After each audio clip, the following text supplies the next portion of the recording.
Hi students, இந்த வீடியோவில் நம்ம பார்க்க போகிறது 10ஆம் வகுப்பு கணிதம் சாப்டர் 1 உறவுகளும் சார்புகளும். கேள்வியை நல்லா படிச்சுக்கோங்க. எக்ஸ் ஈக்குவல் டு 3, 4, 6, 8 என்க அப்படின்னு கொடுத்துருக்காங்க. இப்போ உறவு என்ன கொடுத்துருக்காங்க? ஒரு கணக்கட்டமைப்பு முறையில் கொடுத்துருக்காங்க. அந்த கணக்கட்டமைப்பு முறையிலிருந்து நம்ம உறுப்புகளை நம்ம கண்டுபிடிக்கணும்.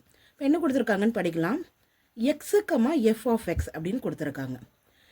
எக்ஸு எஃப் ஆஃப் எக்ஸ், அப்போது எஃப் ஆஃப் எக்ஸும் ஒய்யும் ஒன்று தான். அடுத்து such that X small X belongs to capital X f of X அப்படின்னு சொல்லிட்டு ஒரு வரையறை கொடுத்துருக்காங்க. X square plus 1. இப்போ இந்த வரையறை வச்சு தான் நாம் எஃப் ஆஃப் எக்ஸ் அதாவது ஒய் கண்டுபிடிக்க போகிறோம். அப்போ இந்த எக்ஸின் உறுப்புகள் எல்லாம் எதில் இருக்குன்னு சொல்லியிருக்காங்க? இந்த எக்ஸில் கேபிட்டல் எக்ஸில் இருக்குது அப்படின்னு சொல்லியிருக்காங்க. என்ற உறவானது எக்ஸிலிருந்து எண்ணுக்கு ஒரு சார்பாகுமா அப்படின்னு கேட்டிருக்காங்க. நம்ம சார்பாகுமா இல்லையான்றதை நம்ம நிரூபிக்கணும். வாங்க கணக்குக்கு போகலாம். முதல்ல கொடுத்துருக்கிற வரையறையை நம்ம எடுத்து எழுதிக்கலாம். F of X equal to X square plus 1. அப்போது எக்ஸுக்கு இந்த மதிப்புகளை நம்ம பிரதியிட்டு எஃப் ஆஃப் எக்ஸ் கண்டுபிடிக்க போகிறோம். இப்போது எக்ஸ் ஈக்குவல் டு 3 எனில் எஃப் ஆஃப் எக்ஸ், எக்ஸுன்ற இடத்துல என்ன கொடுக்கணும்? 3 கொடுக்கணும். Equal to X square plus 1. அப்போது 3 ஸ்கொயர் ப்ளஸ் 1. 3 ஸ்கொயர்னா 3 9 ப்ளஸ் 1 ஈக்குவல் டு 10. அடுத்து எக்ஸுக்கு 4ன்னு கொடுங்க. இப்போ f of 4 equal to 4 square plus 1 equal to 16 plus 1 equal to 17. அடுத்து எக்ஸுக்கு என்ன கொடுக்கணும்? 6ன்னு கொடுங்க. இப்போ f of 6 equal to 6 square plus 1. இப்போ 6 16 ப்ளஸ் 1 ஈக்குவல் டு 37. அடுத்து எக்ஸ் ஈக்குவல் டு 8ன்னு கொடுங்க. இப்போ f of 8 equal to 8 square plus 1 equal to 8 64 plus 1 65. நல்லா கவனிங்க ஸ்டூடெண்ட்ஸ். எக்ஸின் மதிப்பு இது. எக்ஸின் மதிப்புகளை வச்சு கண்டுபிடிக்கப்பட்ட ஒய்யின் மதிப்புகள், அதாவது f of X. X Y ரெண்டுமே கண்டுபிடிச்சாச்சு. இப்போ கொடுக்கப்பட்ட எக்ஸின் மதிப்புகளிலிருந்து எஃப் ஆஃப் எக்ஸ் அதாவது ஒய்யின் மதிப்புகள் கண்டுபிடிச்சாச்சு. இப்போ நம்ம எடுத்து எழுதலாம். எக்ஸ் ஒய் அந்த ஃபார்மெட்டில் எழுதணும். இப்போ ஓப்பன் த ப்ராக்கெட் போட்டுக்கோங்க. X 3 Y 10. அடுத்து எக்ஸ் 4 ஒய் 17. அடுத்து எக்ஸ் 6 ஒய் 37. அடுத்து எக்ஸ் 8 ஒய் 65. இப்போ உறவு என்னன்றதை நம்ம கண்டுபிடிச்சாச்சு.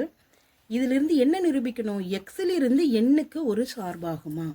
நல்ல கவனிங்க. எக்ஸில் உள்ள ஒவ்வொரு உறுப்பிற்கும் ஒய்யில் ஒரு நிழல் உரு இருக்கு. இங்கே 3 இருந்தால் அதோட உறவு என்ன? 10. இங்கே 4 இருந்தால் 17. 6 இருந்தால் 37. 8 இருந்தால் 65.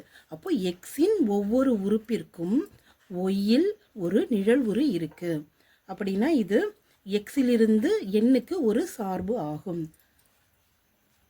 இப்போ இந்த உறவானது எக்ஸிலிருந்து எண்ணுக்கு ஒரு சார்பாகும்.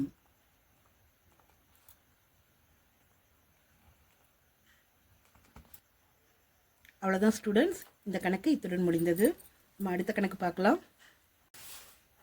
இப்போ அடுத்த கணக்கு கேள்வி நல்லா படிச்சுக்கோங்க. படத்தில் காட்டப்பட்டுள்ள அம்புக்குறி படமானது P மற்றும் Q கணங்களுக்கான உறவை குறிக்கிறது. அதாவது இந்த படம் கணக்கிலேயே கொடுப்பாங்க. இது என்ன குறிக்கிறதுன்னு சொல்கிறாங்க? P மற்றும் Qங்கிறது இந்த கணங்களுக்கான உறவை குறிக்கிறது அப்படின்னு சொல்லியிருக்காங்க. இப்போ இந்த உறவை கணக்கட்டமைப்பு முறை, பட்டியல் முறை, மதிப்பகம் மற்றும் வீச்சகத்தையும் காண்க அப்படின்னு சொல்லியிருக்காங்க. இப்போ முதல்ல கணக்கட்டமைப்பு முறை பார்க்கலாம். ஆரின் கணக்கட்டமைப்பு முறை நல்லா பாருங்க. இது P, Q, Pக்கும் Qக்குமான உறவு. அப்போ இது நம்ம ஆர்னு எழுதிக்கலாம். Pயிலிருந்து Q எப்படி இருக்கு பாருங்க. 5லிருந்து 2 கழிச்சா 3 வருது. இப்போ 6லிருந்து 2 கழிச்சா 4 வருது, 7லிருந்து 2 கழிச்சா 5 வருது. அப்போ என்ன கணக்கட்டமைப்பு முறையில் இருக்குது? ஓப்பன் தி பிராக்கெட் போட்டுக்கோங்க. பியை எக்ஸாவும் கியூவை ஒய்யாவும் எடுத்துக்கோங்க. சச் தட் இப்போது கியூக்கு ஒரு வரையறை இருக்கு இல்லையா, அது என்ன? கியூன்றது என்ன? ஒய்னு சொல்லியிருக்கேன். இப்போ Y equal to X minus 2. ஏன்னா இது எக்ஸு, இது ஒய்யு, இதிலிருந்து ஒய் 2 மதிப்புகள் குறைந்திருக்கு, அதுதான் நம்ம எழுத போகிறோம். கமா எக்ஸின் உறுப்புகள்லாம் எதில் இருக்குது? பியில் இருக்குது. இப்போது எக்ஸில் உள்ள அனைத்து உறுப்புகளும் பியில் இருக்குது. அப்போது X belongs to P, comma ஒய்யின் எல்லா உறுப்புகளும் எதில் இருக்குது? கியூவில் இருக்குது. அப்போ ஒய் பிலாங்ஸ் டு கியூ. இப்போ க்ளோஸ் த பிராக்கெட் போட்டு முடிச்சுக்கோங்க. இப்போ அடுத்து பட்டியல் முறை பார்க்கலாம். பட்டியல் முறைனா நம்ம இந்த கணத்துக்குள்ள வெறும் உறுப்புகள் மட்டும்தான் இருக்கணும். எக்ஸு கமா ஒய்னு நம்ம வரிசை ஜோடிகள் எழுதுவோம் இல்லையா, அது மட்டும்தான் இருக்கணும். இப்போ எக்ஸின் மதிப்பு 5, ஒய்யின் மதிப்பு 3, அடுத்து எக்ஸின் மதிப்பு 6, ஒய்யின் மதிப்பு 4, அடுத்து எக்ஸின் மதிப்பு 7, ஒய்யின் மதிப்பு 5. இதுதான் பட்டியல் முறை. அடுத்து மதிப்பகம் வீச்சகம் கேட்டிருக்காங்க. மதிப்பகம் வீச்சகம்னும் போது இது மதிப்பகம், இது துணை மதிப்பகம், இது மதிப்பகத்திற்கும் துணை மதிப்பகத்திற்கும் உள்ள உறவு.